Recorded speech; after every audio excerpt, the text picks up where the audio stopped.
Legal English Essentials for Business. Introduction.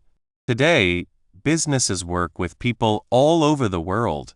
We can talk to people far away with just a few taps on a screen. This helps us make plans and start new businesses that cross oceans. This connection is a great chance for new ideas to grow and for businesses to reach more people.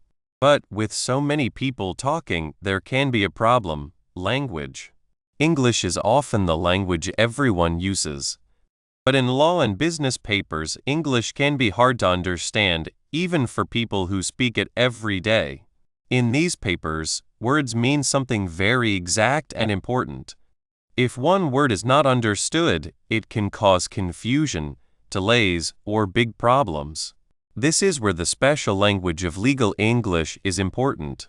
This book, Legal English Essentials for Business, will help you understand this tricky language. Our goal is simple but very important: to give you, the professional working with English speakers in business and law, a good understanding of the key legal English words you will see, especially in contracts. We want to make sure you can talk and write very clearly. This will help your work go more smoothly and lead to more success. Think of it like building a strong bridge over the language gap, one clear word at a time. If you don't understand these basics, you might feel unsure or make guesses that can cost you time and money. We want you to feel sure and know what the important details mean. The main idea we will learn is legal English words. What does this mean? It means the special words and short phrases used in law, especially in legal papers like contracts. These words are chosen very carefully. They often have very exact meanings that are different from how we use them in everyday talk. For example, in a contract, the word party does not mean a fun event. It means a person or a company that is part of the agreement. Also, the word shall in a legal paper usually means must. It shows something that has to be done. Knowing these special words is very important for anyone working in law or international business where English is used. It helps make sure agreements are very clear, stops confusion before it starts, and makes your work with others easy, effective, and builds trust. Knowing these basic contract words is very important for people in business and law. It helps everyone understand each other and be on the same page. In today's busy world of business, clear language is more needed than ever. As businesses work with more people in different countries, do deals across borders, and work with many different teams, they will see more legal papers and agreements. If you are a manager making a deal, a business owner starting something new, or someone buying things for a company, you will likely see legal language. This book is for you. You do not need to be a lawyer, and you should not feel scared. Legal English Essentials for Business is made for people like you who need useful, clear knowledge to handle these situations with confidence. It is for anyone who wants to avoid mistakes from not understanding and make sure their business deals are safe and strong. As we go through this book, we will look at the important legal English words that are the base of business and legal talk. We will start with the basic ideas and build your understanding slowly. We will focus on how to use these words, especially in contracts where clear language is most important. Each part will teach you key words and phrases, explain their exact meanings, and show you how they are used in real business situations. We believe in learning by doing, so we will give clear explanations, helpful examples, and a simple way to understand what can seem like a hard subject. Starting this learning journey is an investment in your career and your business's success. By learning the basics of legal English, you will gain more confidence and ability. Let's start this exciting journey together, and together we will learn how to use clear legal language. 1. Understanding legal English. When you work in business, especially with people from different countries, it's very important that everyone understands each other. This is even more true when you look at important papers like contracts. This is where knowing legal English helps. It's not just about speaking English, it's about using the correct English for legal and business matters. Think of it like building something important, like a strong bridge. You need special tools. You can't use just a hammer for everything. You need a wrench for bolts, a saw for wood, and a level to make sure things are straight. Legal English is like those special tools for business and law. It's a special way of using words that is made to be exact and clear. This way, agreements are easy to understand, and everyone knows exactly what they promise to do or what is promised to them. So, what makes legal English different from the English we use every day? The biggest difference is that it is very, very exact. In our daily talks, we often use words without being super careful. We might say we agree to something, and we mean we are mostly okay with it. But in a legal paper, a word like agree might be too unclear. Legal English likes words that have very clear meanings and leave no room for doubt. For example, instead of just saying you agree, a contract might use words like covenant, stipulate, or undertake. Each of these words means something different and shows a different level of promise. A covenant is often a serious promise, like a pledge. To stipulate means to clearly state a condition or a rule. To undertake means to take on a job or a duty. See how much more specific and strong these words are than the simple word agree. This careful choice of words is the main part of legal English. It's about using language, so there is no confusion about what is said, what is promised, and what might happen. Legal English is not just about knowing a few special words. It's also about knowing common phrases and how sentences are often put together. These phrases have been used for a long time because they work well for legal situations. Think about phrases like without prejudice. In everyday talk, this might mean without causing harm. But in a legal situation, it has a very specific meaning about talks and evidence. It means that discussions or offers made during a settlement process cannot be used against you in court if that settlement doesn't happen. Another common phrase is force majeure. This is not just about bad weather. It means unexpected events that stop someone from doing what they promised in a contract, like a natural disaster or a war.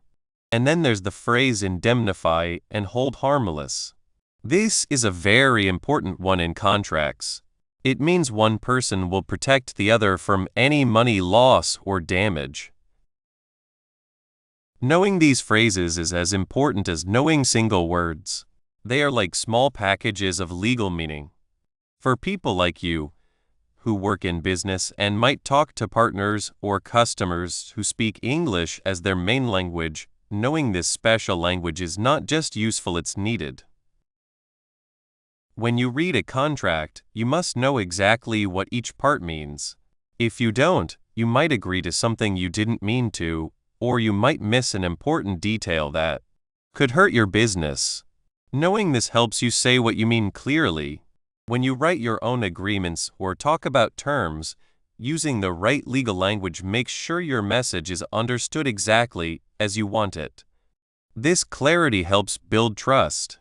When people know you understand the language and that your agreements are clear and fair, they will feel more confident working with you. It makes working together easier and helps avoid problems caused by not understanding. Let's imagine a story. Sarah is a smart business owner who has created a great new app. She is happy because she is about to sign a deal with a bigger tech company that wants to put money into her new business. She has been talking with her lawyer, who uses a lot of legal English, but Sarah feels a bit lost. The contract is long and has many words she doesn't fully know. One morning, she is reading the agreement and sees a part that says the bigger company may have the right to buy her shares under certain conditions. Sarah, thinking of how we use may in everyday talk to mean might, doesn't worry too much. She thinks it's just a choice the company could make, but probably won't unless things go very well. She signs the contract, feeling she has made a great deal for her app. 1 year later, Sarah's app has become very popular, more than anyone expected. The bigger tech company, seeing how well it's doing, decides to use their right to buy Sarah's shares. Sarah is surprised and sad. She thought May meant they had a choice, but now she understands that in a legal paper, may can mean something stronger, especially when combined with other phrases in the contract. Her lawyer explains that in legal writing, may can sometimes mean a choice that, once made, becomes a binding action, or that the whole sentence, especially with the company's investment, meant it was a right they planned to use if it was profitable. The small difference between the everyday meaning of may and its possible meaning in a legal paper has caused Sarah to lose control of her own company. This is a perfect example of how a small language difference can cause big, life-changing business problems. The exactness in legal English is not just for looks. It's the base for fair and predictable business relationships. This brings us to an important question. What makes legal English different from everyday English, and why is this difference so important for business people working in different countries? The main difference is the purpose of the language itself. Everyday English is flexible, can change, and often depends on what people know and understand together. It's about sharing general ideas and feelings. Legal English, on the other hand, is made for certainty. Its main goal is to remove any confusion. Every word, every phrase, every sentence structure is chosen to be as clear and exact as possible. This is very important for business people working in different countries, because it creates a common understanding. When you are dealing with someone from a different culture and a different legal system, you cannot guess or assume. They understand things the way you do. You need a language that is understood by everyone in its exact meaning. Legal English provides this common, exact language. It acts as a neutral place where people can agree on terms, knowing that those terms will be understood in a specific, legally accepted way. Without this exactness, business between countries would be full of possible misunderstandings, leading to arguments, money loss, and damaged relationships. And this leads to our second important question. How can not understanding a single legal word or phrase in a contract cause big business problems? The answer, as Sarah's story shows, is that the risks are very high. Contracts are the plans for business agreements. They show rights, duties, risks, and rewards. When the language used in these plans is not perfectly understood, the whole structure can be weakened. A single word like or instead of and can change how much someone has to do. A missing comma can change the meaning of a whole sentence. For example, if a contract says that payment is due upon delivery and inspection, it means both things must happen before payment is needed. But if it's said upon delivery or inspection, when the money is owed could be unclear, possibly causing arguments about when the money is actually due. Consider another example. A small factory, called Precision Parts Inc., agrees to supply parts to a big car company. The contract has a part about warranties. Precision Parts Inc. thinks this means they will fix any parts that are found to be bad within a reasonable time. However, the legal English in the contract might describe a much bigger warranty. It might cover not just the bad parts themselves, but also any damage or losses that the car company has. Because of it, if a part breaks and causes a small problem in a car, Precision Parts Inc. could suddenly be responsible for much more than they ever thought, not just the cost of replacing the part, but possibly the cost of fixing the car or even covering losses if the car couldn't be used. The word warranty itself, when used in legal English, has a specific legal meaning and a range that is set by law and the contract, not just by common understanding. This is why legal English is so important. It's not just about knowing the words, but understanding the legal duties and protections they represent. The main idea of legal English is that it is a system of exact language made to ensure that agreements are clear, without doubt, and legally strong. It's a special set of words and grammar that is very important in business and law. For anyone involved in international trade, working with partners, or any kind of legal agreement where English is the common language, learning these basics is not a choice. It's a must for success and safety. It gives you the power to understand your rights and duties, to communicate well, and to avoid costly mistakes caused by language errors. Now that we understand why legal English is a special area and the importance of its exact language, our next step is to look at the most common and important place where these terms are found: contracts. We will start by exploring the basic building blocks of legal words that you will see in almost every business agreement. 2. Basics of contracts. Imagine you are going on a big trip, like sailing on a boat to find new places.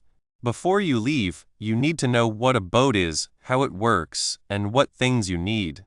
In business, a contract is like that boat. It helps your deals and promises move forward. Knowing its main parts is the first step to a good journey. So, what is a contract? It is a promise, or many promises, that the law will make you keep. It is an agreement between two or more people or companies. When you sign a contract, you are making sure that if one person does not do what they promised, the other person can ask a court to help. These agreements are the base of almost everything in business. From buying a drink to starting a big company partnership, contracts are the hidden lines that hold business together. They say what each person will do, what they will get, and when. Without them, business would be messy and people would not trust each other. For an agreement to be a real contract that the law enforces, it needs a few important parts. Think of them like the main items in a recipe. If one is missing, the food won't be right, and in this case, it won't be a real contract. First is the offer. This is when one person says, "I will sell you my bike for $100." It is a clear idea to do something or give something with certain rules. The offer must be clear so both sides know exactly what is being suggested. It cannot be unclear, like "I will sell you a bike someday." Next, you need acceptance. This is when the other person says, "Yes, I will buy your bike for $100." The acceptance must match the offer. If the person says, "I will buy it for $90, that is not an acceptance. It is a new offer, and the first person must decide if they want to take the new price. Acceptance can be said, written, or shown by actions, depending on the situation. The third important part is consideration. This is often the hardest part for new people. Consideration is what each person gives or promises to give for what the other person promises. It is the thing of value that is traded. In our bike example, your consideration is the $100 you pay, and the seller's consideration is the bike they give you. It does not always have to be money. It can be items, help, a promise to do something, or even a promise not to do something. For example, if a company promises not to sue another company for money, that promise not to sue is consideration. The law needs this exchange to make sure contracts are not just free gifts. It is what makes the agreement a deal where both sides get something. Without consideration, an agreement is usually just a promise, not a contract the law can enforce. After that, we need the intention to create legal relations. This means that the people or companies making the agreement must truly want it to be legally binding. In business, this is usually assumed. If two companies sign a detailed agreement, it is safe to think they want it to be legally strong. But in personal plans, like meeting a friend for lunch, there is usually no intention to create legal relations, so it is not a contract if one person cancels. Finally, there is capacity. This means that the people making the contract must be legally allowed to do so. Usually, this means they are old enough, normally 18, are thinking clearly, they understand what they are agreeing to, and are not being forced or unfairly pushed. You cannot make a real contract with a small child, for example, because they do not have the legal capacity. So how does simply agreeing to a deal with an offer and acceptance become a contract that the law enforces? It is when all these parts come together, especially the exchange of consideration, that a simple promise becomes a serious legal duty. When you offer something and someone accepts it, and both sides are giving something valuable, that is the main part of a deal. The law gets involved because it sees that when people trade value and want to be bound, they should be able to trust those promises. Consideration is the glue that holds the offer and acceptance together, making the whole agreement enforceable. It makes sure contracts are not just one-sided, but real agreements where both sides give something to get something back. Besides just agreeing, what are the least things needed for an agreement to be a strong contract that a business person must know to avoid problems? You absolutely need those 5 parts we just talked about: a clear offer, a clear acceptance, something of value, traded consideration, the wish to be legally bound, and people who have the legal ability to contract. If even one of these is missing, the agreement might not work in court. For example, if a contract is written, but it is not clear what is being traded, no consideration, or if one person was tricked into signing it, no capacity or agreement, it could be seen as not valid. Knowing these basics is your first way to protect yourself. It helps you see weak spots in agreements you were asked to sign and guides you in making your own offers to make sure they are strong and keep you safe. Let's think about our friends Anya and Ben. Anya has a small bakery called Anya's Sweet Delights, and Ben owns a local coffee shop called Ben's Brews. Ben wants to buy a special kind of flour from Anya for his pastries. Ben calls Anya and says, "Anya, I want to buy 50 kilograms of your best almond flour. I will pay you $200 for it, and I can pick it up next Tuesday." This is a clear offer. Anya answers Ben, "That sounds good. I accept your offer. I will have the 50 kilograms of almond flour ready for you next Tuesday for $200. This is a clear acceptance. Now, let's look at the consideration. Ben is giving Anya $200. Anya is giving Ben 50 kilograms of almond flour. Both are giving something valuable. This trade is the consideration that makes their agreement a possible contract. They both have the intention to create legal relations. Since this is a business deal between two businesses, the law believes they want this agreement to be binding. They are not just talking. They are making a business deal. And finally, capacity. Anya is an adult running a business, and Ben is also an adult running his coffee shop. They both have the legal ability to make this agreement. So Ben and Anya have a valid contract. If, next Tuesday, Ben shows up with only $150, Anya can refuse to give him the flour because Ben did not do his part of the deal. Or, if Anya does not have the flour ready, Ben might be able to ask for money back if he had to buy it somewhere else for more, because Anya broke her promise. Now imagine if Ben had said, "Anya, I want to buy some almond flour from you. Maybe 50 kilos. I will give you a good price." And Anya replied, "Sure, Ben, we can figure something out." This is where things get unclear. There is no clear offer or acceptance. What is some flour? What is a good price? What does figure something out mean? This kind of unclear talk might not form a contract at all. Ben might show up expecting flour, and Anya might not have any ready or might expect a different price. Without clear rules, there is no agreement to enforce. This is why knowing these basic parts is so important. It is not just about legal words. It is about making sure your business deals are clear, fair, and protected. Contracts can also be made in different ways.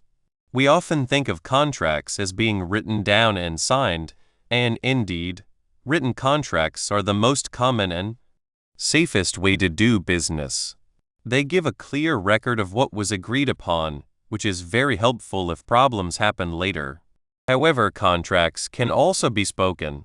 The agreement between Ben and Anya, if they had made it over the phone with clear rules, would likely be a spoken contract.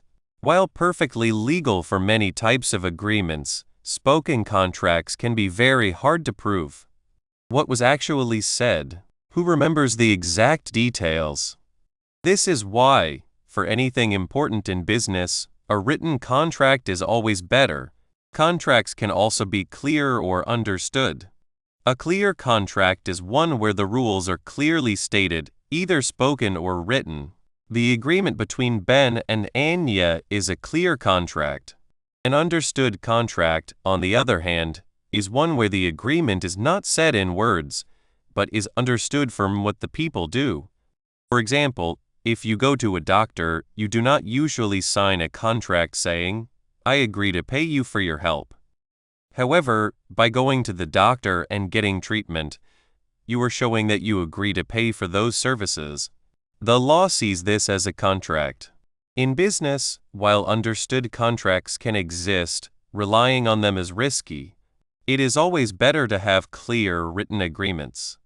The main idea here, and the heart of what we call legal English terms, is that these special words and phrases used in law, especially in contracts, have exact meanings.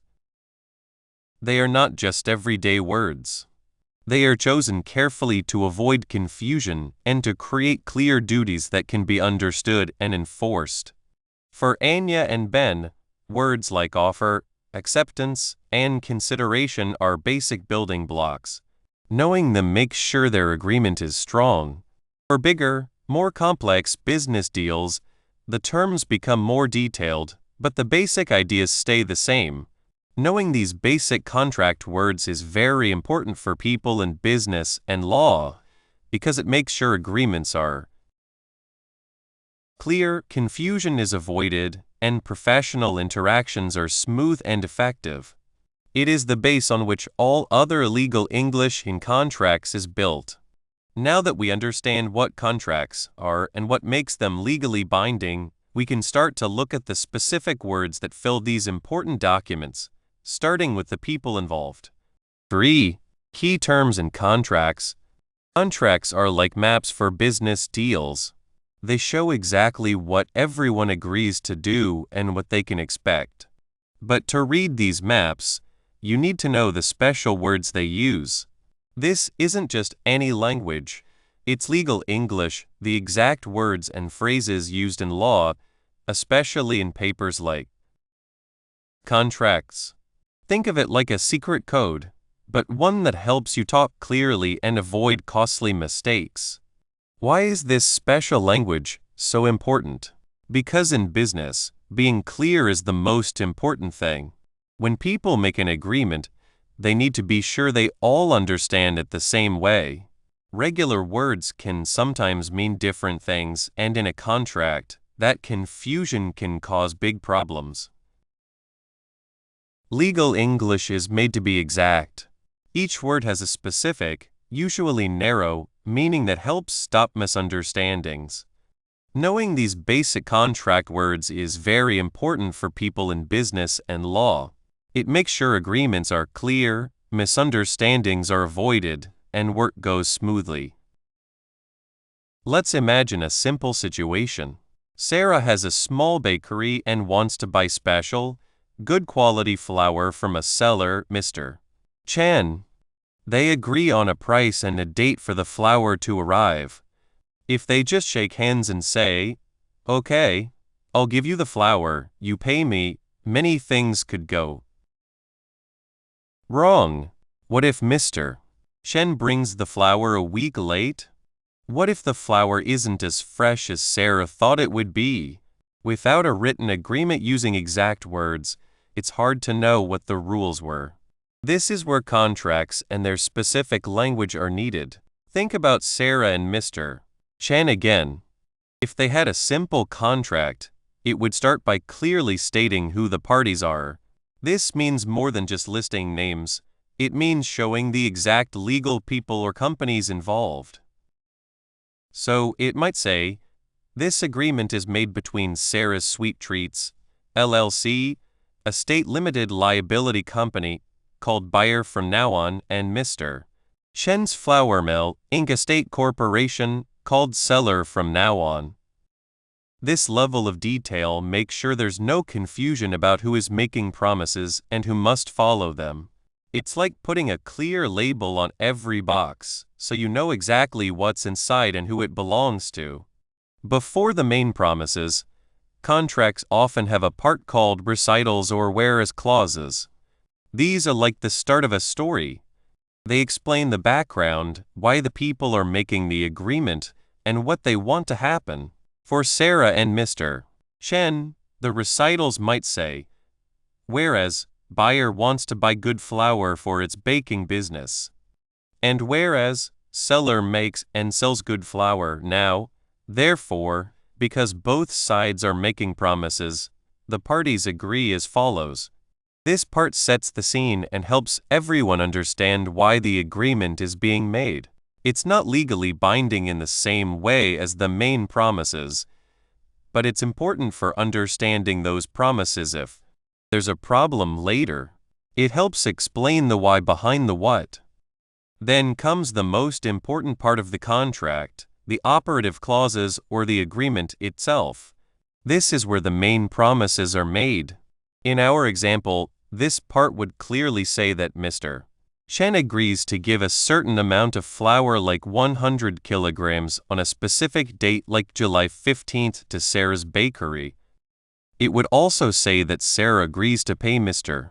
Shen a certain amount of money like $200 for the flour. These are the main actions and promises. The words here must be very clear.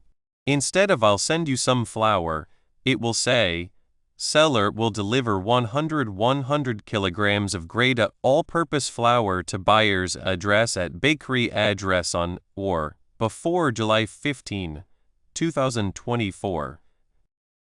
The numbers are written out and then in numbers in parentheses to avoid any confusion or mistakes. A basic idea in most contracts, especially in countries like the US and UK, is consideration. This is what each person gives or promises to give in return for the other person's promise. It's the thing of value that makes the agreement a real contract. For Sarah, the consideration is the money she pays. For Mr. Shen, it's the flour he gives. If one person isn't giving anything or promising to give anything, it's usually not a contract that the law can enforce. It's like a gift. You can't sue someone if they promise to give you a gift and then don't. Consideration is what makes the trade a deal. It's what makes the agreement work. The term of the contract means how long the agreement will last. Is it a one-time deal, like Sarah buying flour for a special event? Or is it a relationship that continues, like a year-long supply agreement? The contract will say this. For example, it might say, this agreement starts on July 1, 2024 and will last for 12 months, ending on June 30, 2025, unless it is ended sooner according to its terms. This clarity is very important. It tells both sides when their duties start and end. Without a set time, a contract could last forever or end without warning. Just as important is termination. This part explains how the contract can be ended before its set time is over. There are usually a few ways, ending without a specific reason. One side can end the contract without a particular reason, often by giving notice. For example, Sarah might have a part that lets her end the flour supply if she decides to get flour from another seller, as long as she tells Mr. Chen 30 days ahead of time in writing. Ending because of a problem or breaking the contract. If one side doesn't do what they promised breaks the contract, the other side might be able to end it. If Mr. Chen always delivers late or the flour is bad, Sarah might be able to end the contract right away. Both sides agree to end it. Both people can agree to end the contract at any time. Understanding these ways to end a contract is very important because they explain the ways out and the rules for ending the agreement. It's like having clear exit signs in a building. Finally, the governing law part says which places laws will be used to understand and enforce the contract. If Sarah is in New York and Mr. Chen is in California and a problem happens, which state's laws will be used? The governing law part will say this. For example, this agreement will be understood and followed according to the laws of the state of New York, without looking at its rules about which laws to use when there's a conflict. This is extremely important because laws can be very different from one state or country to another. It makes it clear what legal rules will apply if disagreements happen. How much precision matters in legal English can't be said enough. Let's go back to our story with a small change. What if the contract between Sarah and Mr. Chen just said, seller will provide flour? This is too unclear. What kind of flour? What if Mr. Chen, who also makes special bread flour, decides to give her that instead? Sarah might be expecting all-purpose flour for her cakes and cookies. She might then refuse to pay, leading to a problem. If they went to court, a judge would look at the contract. If the word flour isn't clearly explained, the judge might decide it means what Mr. Chen thinks it means, or they might say the contract is too unclear to be enforced. This is a common reason for legal fights, a lack of clarity in the first agreement. This is why contracts use specific words and often explain them within the document itself.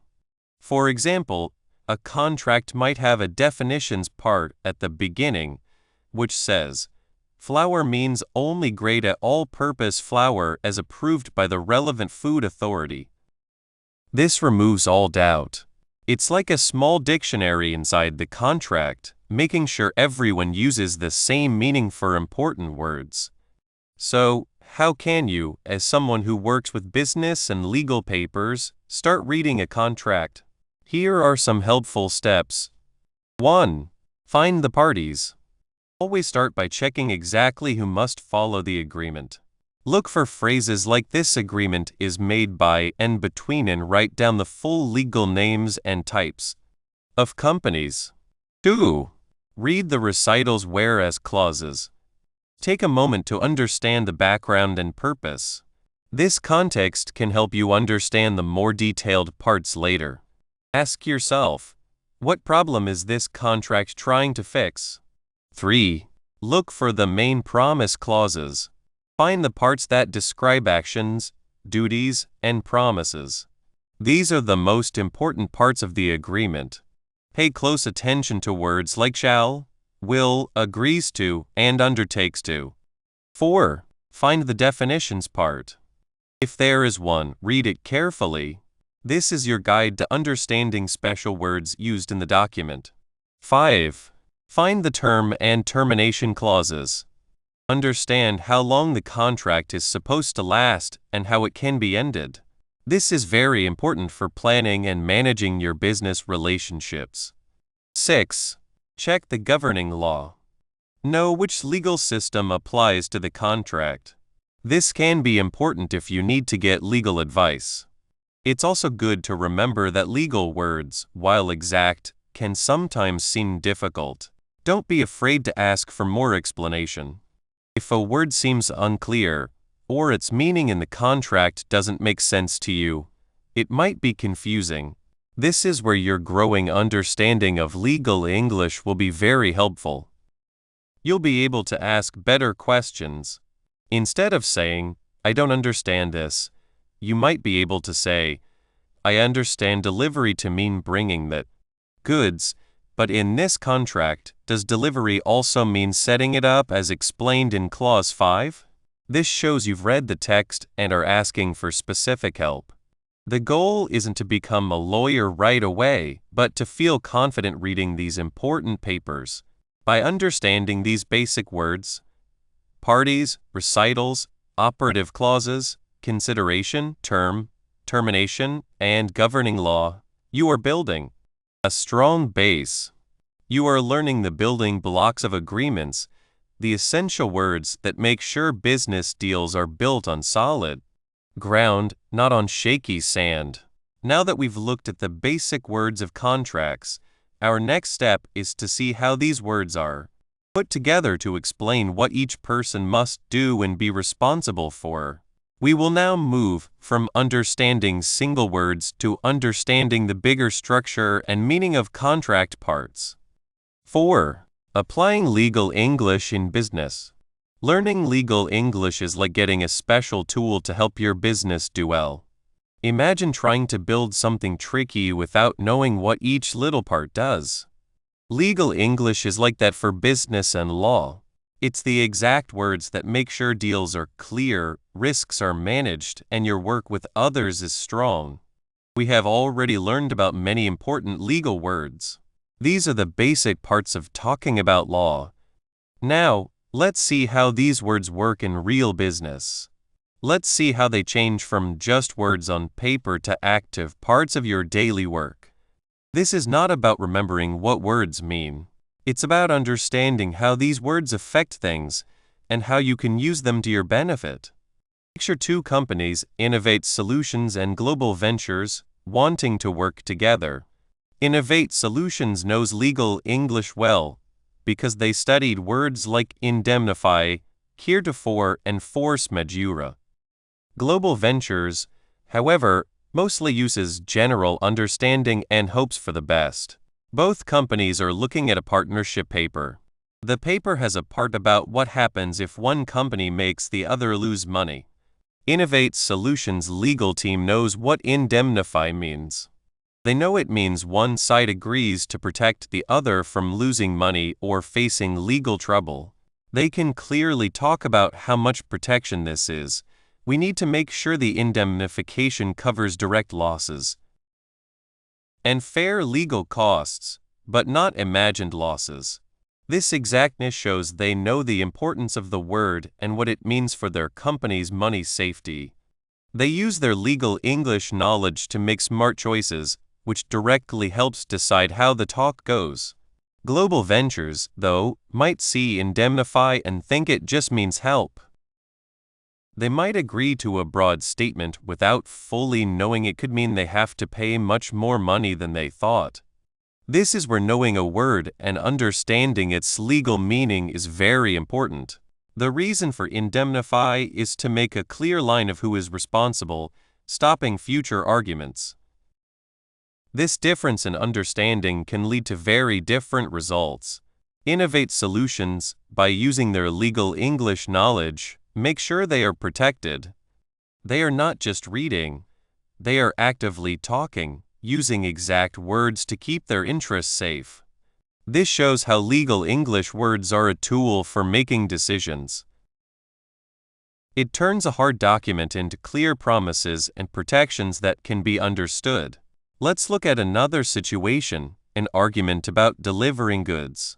The contract says the seller is not responsible for delays caused by force majeure events. Innovate Solutions team knows right away this means unexpected things they cannot control, like bad weather or wars. They can quickly see if the current situation really counts as force majeure, meaning they might not have to do what the contract says without being punished. They can then tell Global Ventures clearly. According to Section 7, the recent port closing because of the hurricane is a force majeure event, which might change our delivery time. Global ventures might think force majeure means any big problem. They might argue that the port closing wasn't their fault, but also not a disaster to them. This confusion, from not knowing the legal word exactly, can quickly turn into an expensive fight. The exact meaning of force majeure is there to make a clear exception, stopping people from being blamed for things they truly cannot control. Without this exactness, what should be a clear rule becomes something to argue about. This is how knowing legal English helps manage risks in real life. When you know the exact meaning of words like force majeure, you can see possible risks clearly and talk about them well. You can find parts that might put your business in too much danger and talk to lower them. You can also make sure that when unexpected things happen, you can use the contract rules correctly, keeping your company from losing money and fighting in court. A simple mistake in understanding one word, like the difference between a warranty and a representation, can have big results. A warranty is a promise that something is true, and if it's not, the buyer can often sue for money. A representation is a statement of fact, and if it's wrong, the contract might be canceled. Knowing this difference is very important when buying or selling a business. For example, being able to use legal English exactly also greatly helps your power to negotiate. When you give an idea or a counteroffer using clear, correct legal words, you show you are capable and confident. You show the other side that you know what's at stake and have thought about the results. This can be a big help. Think about the first stage of making an offer. Innovate Solutions might add a part that says, the parties agree to a mutual covenant of confidentiality. They know that a covenant is a serious agreement or promise. This tells global ventures that both sides are truly promising to keep shared information private. It starts things off with a serious feeling. Global ventures, if they don't know this exactness, might just say, we'll keep things private. While they mean it, the word covenant adds a level of legal seriousness and formality that can be convincing. It suggests a deeper, more binding promise. When you can say what you need and offer using the right legal words, you are speaking the language of business certainty. You are making it less likely that the other side can use any vagueness or confusion. This exactness builds trust and shows you are a professional who takes agreements seriously. Also, clear legal English is the base for building trust and professionalism. When you talk with business partners, clients, or lawyers who speak English using correct words, you show respect and ability. It shows you have spent time learning their language and their professional standards. This creates a feeling of mutual respect and makes working together easier. Imagine you are writing an email to your lawyer about a possible problem. Instead of saying, something might go wrong with this contract, you could say, I am worried about a possible breach of contract if the supplier does not deliver the parts on time as agreed. This is not just about sounding smart. It's about giving your lawyer the exact information they need to give you the best advice. It shows you are involved and understand how serious the situation is. This clear talking helps your lawyer understand your business problem quickly, saving time and possibly money. The why behind the what is important. Why is the difference between assign and delegate important? To assign usually means to give a right or a benefit, like the right to get paid. Delegate means to give a duty or a job, like the duty to do a service. In a contract, knowing who can assign rights and who can delegate duties is very important. If a company assigns its right to get paid to another company, that new company can legally ask for the money. If a company delegates a duty, the first company might still be responsible if the duty is not done right. Understanding these small differences, which are part of legal English words, stops confusion about who is responsible for what and who has the right to what. Let's go back to our pretend situation with Innovate Solutions and Global Ventures. Innovate Solutions team, with their legal English knowledge, is carefully reading the partnership agreement. They find a part that says, "Neither party shall assign its rights under this agreement without the prior written consent of the other party." They know this means they cannot just give their rights to get money or benefits to another company without Global Ventures agreement. This protects them from a new, unknown company suddenly sharing in their profits. On the other hand, Global Ventures might not understand this exactly. They might think, oh, assign just means to give something away. They might not realize the full legal meaning of giving away rights, which can have big money and legal results. They might even think it's okay to let another company informally share in their profits from this partnership, which could cause a big argument later. This is a perfect example of how legal English words give the needed exactness for making decisions.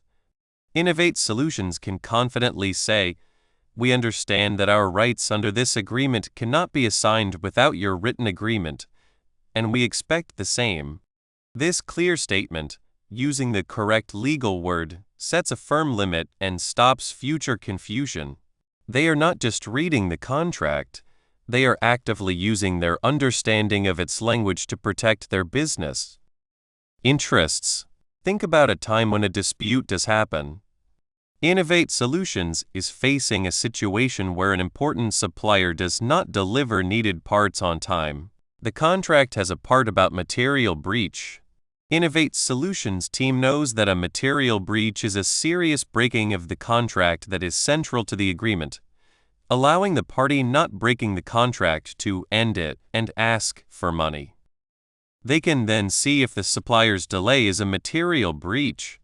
If it is, they can confidently tell the supplier, "Your failure to deliver the parts by the agreed date is a material breach of our contract.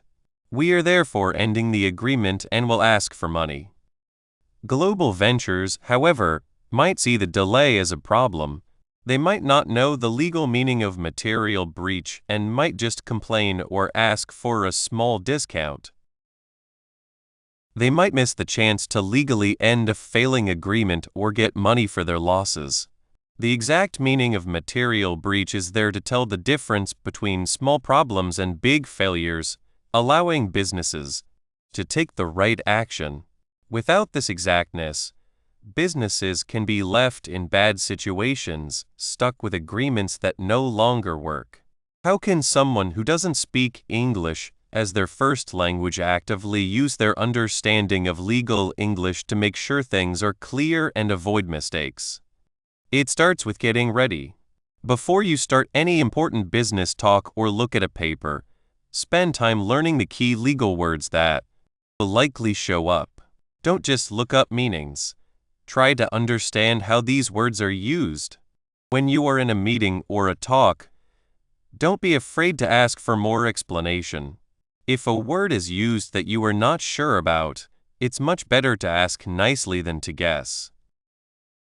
You could say something like, "Could you please explain what you mean by here for here?" Or, "I want to make sure I understand this right." When you say liquidated damages, do you mean a pre-agreed amount of money for a certain type of breach? This shows you are involved and want things to be clear. In writing, be careful with your words. If you are writing an email or a part of a contract, use the exact legal words you have learned. For example, instead of saying, "We promise to fix any problems with the software," you could say, "The seller gives a warranty that the software will be free of problems for 12 months. This makes your promise clear and legally strong. It is also helpful to have a trusted legal helper or a colleague who knows legal English well review your messages and papers. They can spot possible confusions or suggest better ways to say things. The main thing is to be ready ahead of time. Don't wait for a problem to happen. By actively using and trying to understand legal English, you are building a shield of clarity around your business dealings. You are moving from a place of possible weakness to one of knowing strength. Learning legal English is about more than just words.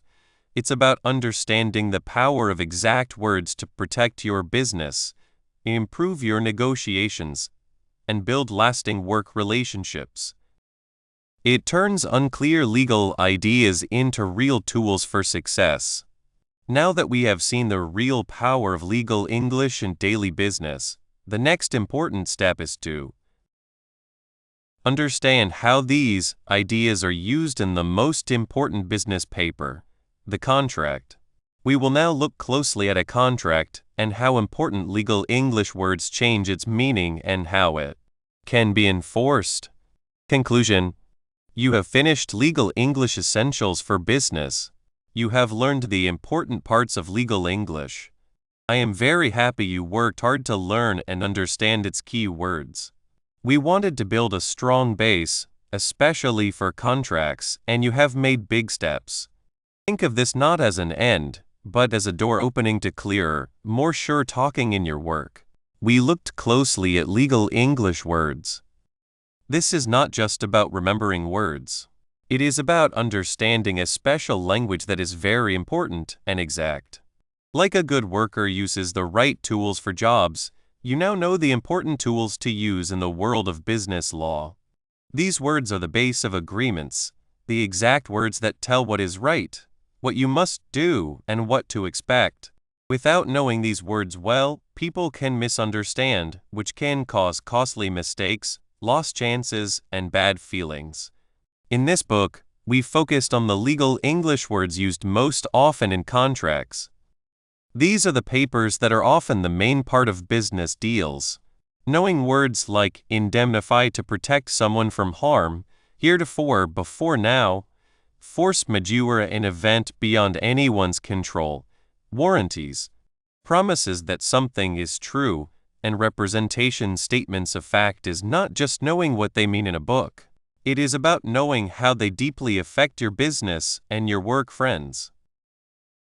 Knowing this special language makes you better at your job. It helps you read and understand contracts with more trust, talk more clearly with lawyers and business friends, find problems or unclear parts before they are big issues, and talk about deals better. As we went through these pages, we talked about many important parts. We looked at the common parts that make up agreements, the words used to fix disagreements, and the general legal phrases used in business talks. More importantly, we learned how to look at these words. Remember that where a word is used matters. A word can mean different things depending on how and where it is used. We talked about ways to understand long and hard sentences. We also talked about how important it is to ask questions to make things clear. Always keep this book close by as your guide. Do not be afraid to look up any new legal word you see and really understand what it means where it is used. Try using the words you have learned when you talk with others at work. And when you look at legal papers, always ask for help if something is not clear. Look again at the main contract parts we talked about. They are the basic pieces of many agreements. So, why is all this so important? Knowing legal English words helps you in all your work. Imagine feeling more sure when you talk about legal things, because you know the words. Think about having fewer costly mistakes because people are less likely to misunderstand. Imagine better teamwork, because relationships with lawyers and your business friends are smoother and more helpful. This knowledge can help you move up in your job. It shows you are more professional and know what you are doing. In the end, it gives you peace of mind.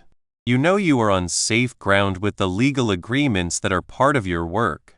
By building your knowledge of legal English words, you are helping yourself talk well, work well with others, and handle the hard parts of business with more confidence. Your learning of legal English does not stop here. It is something you will keep learning and getting better at. The world of law is big and always changing.